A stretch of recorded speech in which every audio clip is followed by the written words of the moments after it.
ሌሎች ደግሞ ቀጣዩ ደግሞ የምናየው ኬሚካሎችና መድኃኒቶች ምንድናቸው? ኬሚካሎች ስንል ኬሚካሎች ማለት በሰው የተዘጋጁ ንጥረ ነገሮች ናቸው። ኦፍኮርስ ራሳችን የምናዘጋጀው ነገር ነው። ራሳችን የምንሰራቸው ነገሮች ናቸው።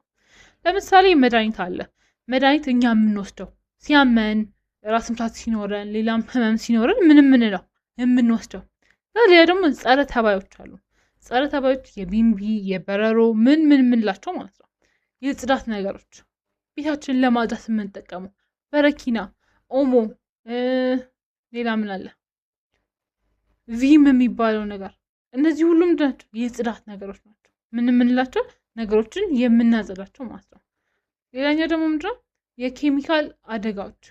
ኬሚካሎች እንዴት ሊሆኑብን ይችላሉ? ደግሞ ለእኛ መጥፎ የሚሆንበት መንገድ ምንድን ነው? አንደኛው የተበላሹ መድኃኒቶች ወይም ደግሞ ኤክስፓየርድ ያደርጉ መድኃኒቶች ለኬሚካላዊ አደጋዎች ይፈጥሩብናል። ለምሳሌ እኔ የተበላሸ ወይም ደግሞ ኤክስፓየርድ ያደረገ መድኃኒት፣ ራስ ምታት መድኃኒት ብወስድ እኔ ሰውነቴ ውስጥ ምን ይፈጠራል? ኢንቶክሲኬሽን ደግሞ ሰውነቴ ይመረዛል ማለት ነው። ስለዚህ እኔ ምን ሆናለሁ? እታመማለሁ። ሌላም ችግር ይፈጠራል ማለት ነው። ስለዚህ ሌላኛው ደግሞ ምንድነው ያልተጠበቁ ምግቦች ወይም ደግሞ በስነስርዓት ከድነን በስነስርዓት ምን ያላልናቸው በስነስርዓት ፕሪፔር ያደረግናቸው ምግቦች ለእኛም ችግር ይፈጥራሉ። እዛ ውስጥ የሚያድጉት ባክቴሪያዎች እና እንትኖች ሌላ ሰውነታችን ውስጥ ሲገቡ ሌላ ነገር ይፈጥራሉ ማለት ነው። የተሳሳተ አጠቃቀም ማለት ደግሞ ለምሳሌ በመወጋት የነበረብንን ነገር ስንጠጣው ማለት ነው።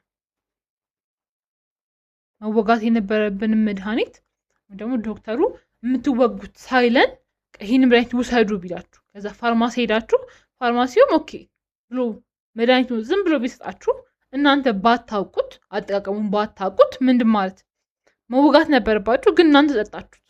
ስለዚህ ምን ያደርጋችኋል? ስለዚህ መድኃኒቱ ቀጥታ ወደ ደም ስራችሁ ነበር መግባት የነበረበት፣ ግን ኢንስቴድ በምናችሁ ሄደ? በአፋችሁ ሄደ ማለት። ስለዚህ ማቃጠልና እንትን ማለት የሚጀምረው ገና ካፋችን ነው ማለት ነው። ያ ነገር ለምን ይሄን እነዚህን ቤሪየሮች የማለፍ አቅም ስለሌለው ነው ምን የተባለው በእጃችን እንድንወጋው ወይም ደግሞ በመርፌ የተሰጠ መድኃኒቱ ማለት ነው። ለምሳሌ ጊዜ ያለፈበት መድኃኒትን መውሰድ ሊጎዳን ይችላል። ሌላኛው ደግሞ ጎጂ ልማዶች የምንላቸው ናቸው። ምንድን ናቸው ጎጂ ልማዶች? ጎጂ ልማዶች ምን ይፈጥሩብናል እኛ ላይ? ስለዚህ ጎጂ ልማድ ማለት ለጤና ወይም ለማህበረሰብ የሚጎዳ ልማድ ማለት ነው። ስለዚህ የኔን ጤንነት ከዛ ደግሞ የማህበረሰቤን ደግሞ እዛ አካባቢ እኔ የምታይበት መንገድ የሚለውጥ ከሆነ ዳስ ጎጂ ልማድ ግልጽ ያለ ንጹህ የሆነ ምንድነው ጉዳት ነው ማለት ነው፣ ለኔም ለማህበረሰቤ ማለት ነው። ከነዚህ ውስጥ እጽ መጠቀም፣ አደንዛዥ እጾችን መጠቀም፣ ሌላ የተሳሳተ መድኃኒት መውሰድ። አሁን ለምሳሌ ለራስ ምታት ብዬ የጉበት መድኃኒት ሲሰጠኝ ከዛ ጎጂ ልማዶች የምንላቸው በገጠሩ ክፍል በጣም የተባሉ በጣም የተለመዱ ለሰው ምን የማይመስላቸው መጥፎ የማይመስላቸው ነገሮች ዳስታር ጎጂ ልማዶች፣ በባህል የተለመደ ጎጂ ባህላዊ ልማዶች የምንላቸው ማለት ነው። በባህል የተለመደ ሰው ግን ጤናና መብት ጉዳት የሚያደርስ ህጻናትን ይጎዳል፣ ሴቶችን ይጎዳል፣ ትምህርት ያቋርጣል፣ ጤና ያበላሻል። ስለዚህ እነዚህ ነገሮች ጎጂ ባህል የምንላቸው እኛ we don't think of them አሁን ባለንበት ጊዜ ኦኬ እነዚህ ነገሮች እኔ ላይ ወይም ደግሞ ሴቶች ላይ ብዙ ችግር ሊያመጣ ይችላል፣ ህጻናቶች ላይ ችግር ሊያመጣ ይችላል ብለን የምናስበው ነገር ነው። ግን ሌላው ማህበረሰብ ምን አይለውም፣ ያንን ነገር ብዙ ነገር አያስበውም፣ ደግሞ ችግር ይኖራል ብለው ምን አይሉትም፣ አያስቡትም ማለት ነው።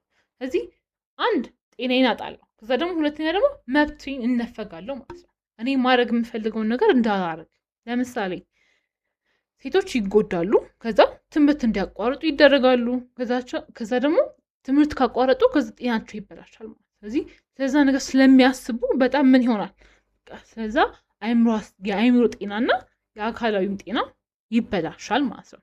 ለምሳሌ የሴት ልጅ ግርዛት ከባድ የጤና ጉዳት ያመጣል። ሴት ልጅ መገረዝ የለባትም። ለምንድን?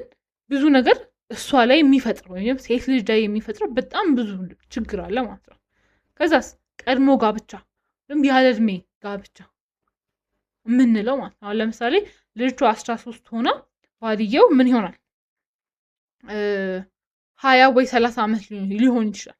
እዚህ ልጅ በጣም ትንሽ ናት። ብዙ ነገር ብዙ አይነት ችግር ሊፈጠርባት ይችላል። እርግዝና እሷ ላይ ሊፈጠርባት ይችላል። ሌላ ነገሮች ይፈጠራሉ። ግን እቺ 13 ዓመቷ ነው። ስለዚህ በዋነኝነት የሚቸግራት እሷ ምንድነው ማለት ነው ትምህርት ታቋርጣለች ማለት ነው። ስለዚህ ምን ተፈጠረ? ባህላዊ ልምድ ነው ተብሎ ቀድሞ ጋብቻ ወይም ያለ እድሜ ጋብቻ የምለው ነገር ይፈጠራል ማለት ነው። የልጅ ግፍ ልጅ ላይ ምን ማድረግ ልጅን ብቁ እንዳልሆነ ጥሩ እንዳልሆነ መጥፎ እንደሆነ በምንናገርበት ጊዜ ይሄ ስነ ልቦናዊ ጉዳት እናደርስበታለን። ስለዚህ ያ ሰው ያ ልጅ በተደጋጋሚ የሚሰማውን ነገር ነው አይደል የሚያምነው። ማንኛውም ሰው አንተ መጥፎ ሰው፣ አንተ የምታስጠላ፣ አረ ምንድነው አራት ሰማም የምንለው ከሆነ ያ ልጅ ሲያድግ የሆነ ነገር ሲባል አዎ እኔ እኮ አልሰማም ነው የሚለን ማለት ነው። ስለዚህ እነዚህ ነገሮች ለእኛ ሳይሆን ለእነሱ ምንድነው ትልቅ ጉዳት ነው ማለት ለልጆቹ ሲያድጉ እድገታቸው ወይም ደግሞ መጨረሻ ላይ እነሱ ላይ የሚፈጠረው ነገር በጣም መጥፎ ይሆናል ማለት ነው። መፍትሄው ምንድነው? አንድ ህግን ማክበር ነው። ህግ ምን እንዲደረግ ማለት ህግ እንዲከበር ማድረግ። ሴት ልጅ መገረዝ አልፈልግም የምትል ከሆነ መስማት፣ ሴት ልጅ መማር እንፈልጋለሁ የምትል ከሆነ ትምህርቷን ጨርሳ በራሷ ጊዜ ጋብቻ እንድትፈጽም ማድረግ። ልጅን በተሻለ መጠን ጥፋት ቢያጠፋ ያደረገው ነገር ትክክል እንዳልሆነ መንገር ነው እንጂ ምን አለማለት አንተ መጥፎ ነህ ብቻ ኔጌቲቭ ወርዶችን ለልጁ አለመናገር።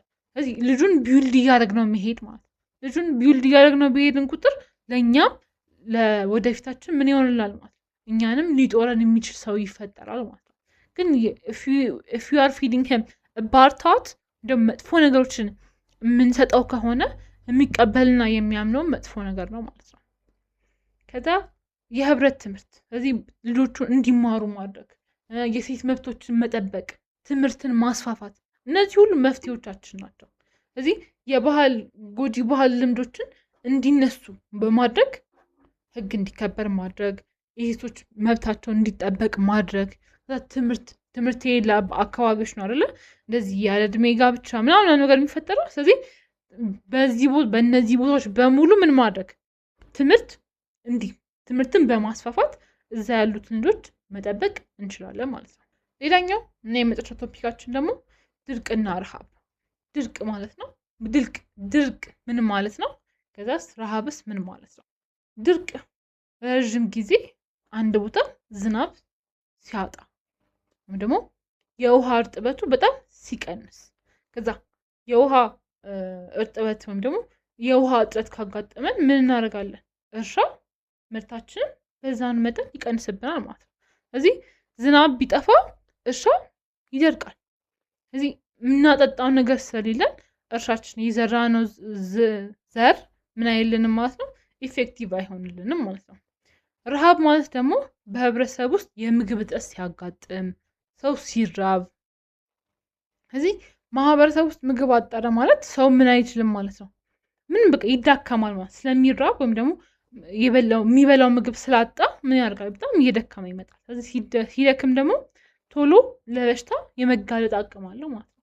ስለዚህ ከታመመ ደግሞ አንድ ሰው ሕክምና ወይም ደግሞ ያንን በሽታ ሊያጠፋ የሚችል ነገር ካልመጣ በስተቀር ያ ሰው የመሞት ቻንሱ ከፍተኛ ነው ማለት ነው።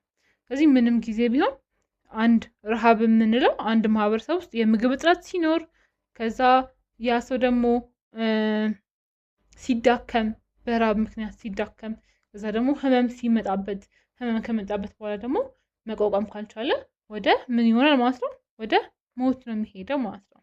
ምሳሌ እርሻ ካልሰራ ምግብ ይጎላል አይደል? እርሻ ካልተዘራ ደግሞ እርሻው ላይ እዛ አካባቢ ድርቅ ካለ ኦፍኮርስ ድርቅ ካለ እዛ አካባቢ ረሃብ አለ ማለት ነው።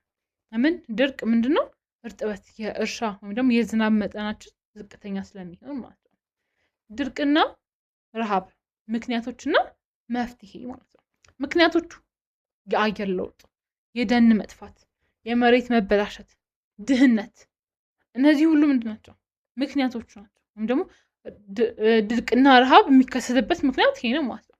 አየር ለውጥ ሲባል በዛ አካባቢ በጣም ዝናባማ ከነበረ ዝናባነቱ ትቶ ምን ሲሆን በጣም ሀሩር የሆነ ፀሐይ ሲሆን፣ ዝናብ ሳይኖር የውሃ ክፍሎች ሲደርቁ ማለት ነው። ሀሩር በጣም ዝናብ የነበረበት አካባቢ ሀሩር ሊሆን ይችላል ወይም ደግሞ በጣም ፀሐያማ ሊሆን የሚችለው የውሃ ክፍሎች በጣም እያነሱ ሲመጡ ማለት ነው።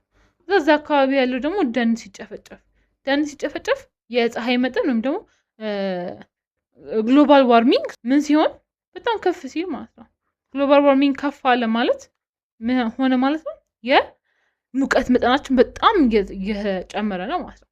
ከዛ ደግሞ የምናርስበትን እርሻ ወይም ደግሞ የምናርስበትን መሬታችን ምን ሲሆን ሲበላሽ፣ መሬት እንዴት ለምንድን ነው የሚበላሸው? አንደኛ ተደጋጋሚ አንድ ዘር ስንዘራ ወይም ደግሞ ዘር ባለማፈራረቃችን ምክንያት፣ ስለዚህ ያ ቦታ ምን ይሆናል? እየጠፋ ይመጣል ወይም ደግሞ ያ ቦታ ምርታማ የመሆን ቻንሱ በጣም ይቀንሳል ማለት ነው። ይሄ መፍትሄው ምንድነው? ውሃን በስነ ስርዓት መጠበቅ፣ የውሃ ክፍሎችን አለመበከል መጠበቅ። ከዛስ ደንን መትከል። ደኖችን ምን ማለት? ደኖችን ማስፋፋት፣ ደኖችን መትከል። ከቆረጥን ዛፍ በቆረጥን ዛፍ መጠን ሌሎች ተክሎችን ወይም ደግሞ ሌላ ዛፎችን መትከል። መሬትን መንከባከብ፣ አፈራርቀን ምን ማለት? መዝራት። ዘር በምንዘራበት ጊዜ ምን ማለት? በዚህ ዓመት ስንዴ እንትን ካለን በሚቀጥለው ዓመት ጤፍ ማድረግ፣ ከዛ በቀጣዩ ደግሞ ሌላ ማድረግ፣ በቀጣዩ ሌላ ማድረግ። እያፈራረቅን በምንዘራበት ጊዜ መሬታችንን እንከባከባለን ማለት ነው። ሌላኛው ደግሞ ምንድነው? ምግብ ማከማቸት። ምግብን በተሻለ መጠን ምን ማድረግ? ብዙ ትርፍ ካለን ምንድን ከመጠን በላይ አለመጠቀም፣ ለሌላ ጊዜ ይጠቅመናል ብሎ ምን ማድረግ? ማስቀመጥ ያስፈልገናል ማለት ነው። ሶ በዚህ ቻፕተር ያየነው ኤችአይቪ ኤድስ ምን እንደሆነ፣ እንዴት እንደሚተላለፍ፣ መከላከያ መንገዶችን፣ ኬሚካሎችና መድኃኒቶች በትክክል ካልተጠቀምን ሊጎዱ እንደሚችሉ፣ ጎጂ ልማዶች ለጤናና ለማህበረሰብ አደገኛ መሆናቸውን፣ ድርቅ፣ ረሃብ እንዴት አድርገን ነው ችግሩን የምንፈታው፣ ደግሞ ድርቅ ምን ማለት ነው፣ ረሃብ ምን ማለት ነው የሚለውን አይተናል። የዛሬ ምዕራፋችን በዚህ ያበቃል። እስከ ቀጣይ ድረስ